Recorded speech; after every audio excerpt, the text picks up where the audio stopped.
Phil, it's amazing to have you here in Mexico City, to have you for XO18. It's a great honor, and my first question is, why bring it to Mexico City? It's a really important event. Well, it's an important market for us. We shipped the OG Xbox back in 2002 here in Mexico. We've invested in our franchises like Gears of War, like Halo, and early localizations.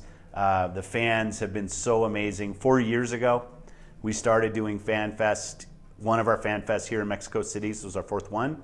It's grown every year. I think we're supposed to have over 10,000 people here today. So when we were thinking about where to bring back XO is something I love from our past. It was just natural with the energy and passion from the fans that we would come and hold XO18 here at our FanFest in Mexico City, and it's been great already, just fantastic. Yeah, Obsidian and Excel. What are you expecting from them? Well, they have made fantastic games. Yeah. Some of my favorite, I think about Wasteland, I think about the work that Fergus and the team have done at Obsidian, some of the most classic games from console and PC. They have 15-year history. I think it's just awesome. And most importantly to me is that we don't change those studios. I think we've learned a lot through the Minecraft acquisition with Mojang.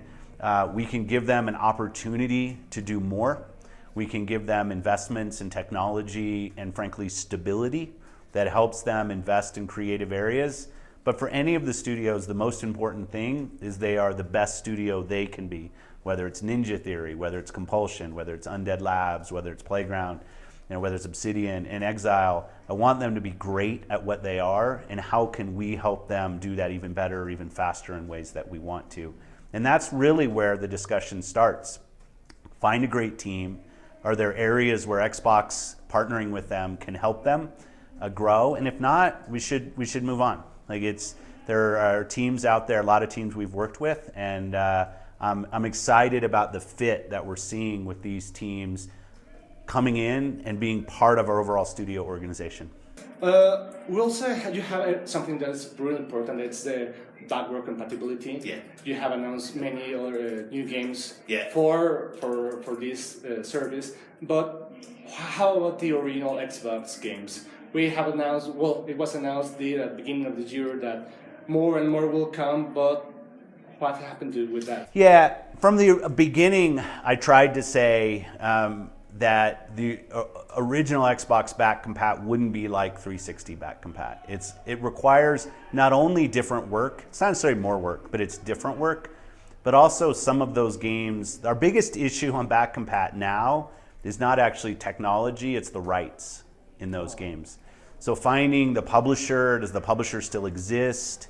Do they have all the rights to all the music and all the relationships that all the middleware, all of the things that they had built in those games? And that's turning out to be the biggest challenge. But I'm committed to that. I love the legacy that we have in games. I love the fact that your Xbox One can play 3 generations of games. I got a sightline into what we're announcing next week for the Back Compat program. Makes me excited. So there's cool things that team continues to work on. I know there's a lot of passion for a lot of our OG Xbox games. We share that passion inside. I'll say the team is working, but it will be slower than 360. It already has been, obviously, just because it's harder to navigate and find all because some of those games now are 15.